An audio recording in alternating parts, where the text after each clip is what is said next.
Hey everybody, welcome back to Absolutely Marvel in DC. I'm Dylan, that's Dan, and today we're going to be talking about the previous two episodes of Legends of Tomorrow. That's Season 6, Episodes 11 and 12. Both kind of, sort of self-contained episodes. For the most part. Yeah, starting with 11 was a bowling episode, which was a lot of fun. I liked it a lot. What'd you think? I actually, at first I was like, where are they going with this? But then as it started to play out, I'm like, you know what? This is classic Legends here. Is the Earth is in peril and they have to save it by winning in a bowling competition where none of them really know how to bowl. And I was like, this is classic Legends right here. The random story that who knows if it's going to matter, but we're somehow making it matter. And I enjoyed it. I thought it was a fun one. I echo the classic Legends statement like 100%, because this definitely felt like just, again, like this is one of those episodes that kind of settles on the premise of this entire season, which was just like random alien, monster of the week type thing, wacky scenario, the Legends have to deal with it. And that's exactly what this is. I liked all of the new fun characters. I thought Buddy, like the guy who ran the bowling alley, he was adorable. Loved him. It's clearly what they were going for.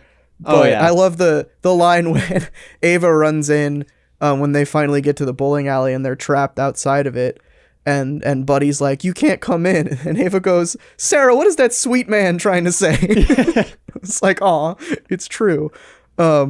But yeah, the only criticisms I have of this episode are, something minor with the cinematography. I don't know why they decided to do those like really quick, like speed ramp pans. They did that a lot throughout this episode, which is something that they haven't done, and it just looked really bad to me. But that's a nitpick. Right. And then I feel like you'll resonate with this one. The Nate and Zari stuff and all of the rules about the totem and how she has to go back into the totem soon. Who's making these rules? And when did they happen? Like, has this been stated previously? No. Because they're like, all right, so here's the notebook with all the rules in it. Let me go through. And it's like, where did you get all this? Like, what's going on here? Have they even declared that it's like the same body and it's just like they're mind swapping, or are they body swapping?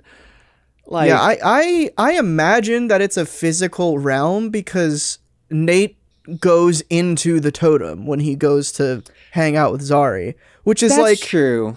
Is that I don't understand the whole drama in this episode doesn't make any sense to me because they're not long distance because he can just go into the totem. So what's the issue? The way you phrase it just then actually makes me think of it kind of like Quasar in Marvel, where it's like two people, when they hit the bands, they swap places. So it could be a full body swap in that manner. But either way, they are really pushing it with that whole plot point because they're like, hey, we started it off with she's now living in the totems and no one knows how to get in there. But now he can go in there. Now she can split the totem into two totems. Like, there's just so much to it that I feel like right now it's okay because they haven't done too much, but I feel like they need to either set the ground rules or make it clear what is happening there before it becomes okay, so it's the MacGuffin thing. Like, there are no rules, but there's also every rule. Like, yeah, that because it's such it's a weird thing to put on a character like Zari as well, because her whole thing for a while was that she found loopholes to allow like good things to happen and not break the timeline. And that's their reasoning that Zari can't stay out for too long because if she does, it'll start breaking up the timeline. But your whole character is that you can fix those things. That's your whole deal. And it's weird that because it really just seems like they just wanted to have some are Nate and Zari gonna stick together drama, which is like, it's so contrived. No one wants that. This is not the show for that. It is not. But no, that being said though, I did find it fun that they like went to the woods just for like a camping trip, and you get the classic thing of running into the campers that it's questionable whether what they're doing could be considered camping or not. I actually did enjoy that bit, and the fact that there was just giant holes in the earth, like physical holes in the earth for the fact that it was a bowling ball. I did think that was pretty fun. Which, like, that's another thing is like that. None of that makes sense either. But no, not at like, all. who cares? Like, what happened to all the people in those right? the holes Yeah, are? exactly. Are they dead? Like, what is this? Is this a different version of Earth? What year are they in? Next episode, it'll start off with a guy in a therapy session. I swear that God's fingers were coming down on me, and I was rolling everywhere. Yeah, but it's very, very confusing, but you know, it doesn't matter because again, like that's something that like both things are like don't really make any sense, but one of them we don't care about because it's funny and it works, and the other is like a contrived drama that no one wants. So that's, you know, pretty much. Show like constantly teeters that balance of what I assume is studio mandate and you know, just being the goofy show that it is. Yeah. You got anything else to say about 11 before we move on to 12? Yeah, I will say that I am impressed with the writers on Legends, that the premise of each Monster of the Week episode is just that there's a new alien at a different place, and they have actually made each one seem unique and different, very much and so. not just a, hey, we changed some things. Like it has truly felt like completely different stories on all of them, and I actually really appreciate and admire that, because it very easily could have gone the other direction of, oh, okay, so this is the same thing, but it's this alien doing this thing instead. So I wanted to give them credit there, because I would not have ever thought bowling alley in the middle of space where Earth has been turned into one of the bowling balls. Like, that's just not anything that I would have thought of. And it's such like a, you know, if you want to if you want to go by the mentality that nothing is original and every story is the same, then like, sure, but it's about how you disguise that fact. Exactly. And that's what I think this show does so well when it's at its best, is like, yeah, the plot, if you break it down to its core elements, is just an alien comes, the Legends have to deal with it, they deal with it. That's every episode. But you make it interesting by having the scenarios look visually very distinct and have them play out in different and fun ways. And that's, you know, like comparing this to something like Smallville, which is just every week is quite like, I think I watched half of that show, which is 5 seasons, and the entire show blends together into the same thing. So yeah. I don't mean to throw shade to Smallville, but it's another CW show, which is just straight up Monster of the Week. Right. Yeah, no, it really speaks to your ability to write when you can take the exact same storyline, but truly make it feel different, even though, like you said, at the end of the day, it's the same thing. Yeah. You know, it's like when you get your favorite candy bar, but they change the logo, and you're like, oh, it's a whole new candy bar. That's a terrible example. Anyway, episode 12. I don't even know where you're going with that one, but I would have gone more, you get the same ingredients and like change it up a little bit, and at the core it's the same ingredients, but it's 2 different tasting. Yeah, you put candy marshmallows bars in it this time instead of like chocolate chips. But it's always granola. Is that a candy bar? That's more of a granola bar. I guess my favorite candy bar is a granola bar. We found out. All right. On to the this week's episode. Yeah, episode 12. This one was fun until it wasn't for me. When was the wasn't part? Can you guess based on my feelings on certain characters that exist in this show? Is it when like the B or Bayrod started being all annoyed with Constantine, and Constantine doing his over the top stuff? No. Okay. It has to do with another character whose name starts with B. Who else starts? Oh my god, I can't remember the names of the characters. He doesn't technically show up. His feet show up. Okay, just tell me, because I It's might when have been it's when Kayla starts reviving Bishop, and I'm like, oh no. Okay. I had a feeling it was him. I must have looked away when there were the feet there. No, we saw his feet. I will say I did not technically watch all of it because the audio and the video were so out of sync that it was painful to watch some of it. And I tried like refreshing it, changing it. For some reason, it would just not line up. So there were parts where I'm like, I'm just listening. I'm gonna listen to it and kind of understand what's going. But yeah, okay. I had a feeling it was something like that. So I don't know where they'll go with that, because that was my thought as well when like the end scene when she walks in and the music's going. I was like, okay, I kind of have an idea of who would be printing themselves right now. Like it seemed pretty obvious, but I don't know where they're gonna go with it. I feel like it could be a disaster, or maybe it'll make sense finally. I think this was so quick recap of this episode. It wasn't just like plot heavy stuff. The core of the episode is actually a lot of fun.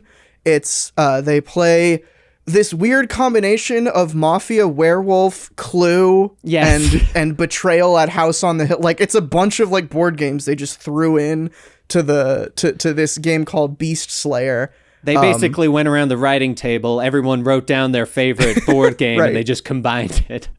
Yeah, but Constantine was bored with the setting, so he throws them all into an actual like version of the game, and it goes bad because Constantine's dealing with his stinky little blood magic or whatever. And they almost all die, but then Zari kills the beast.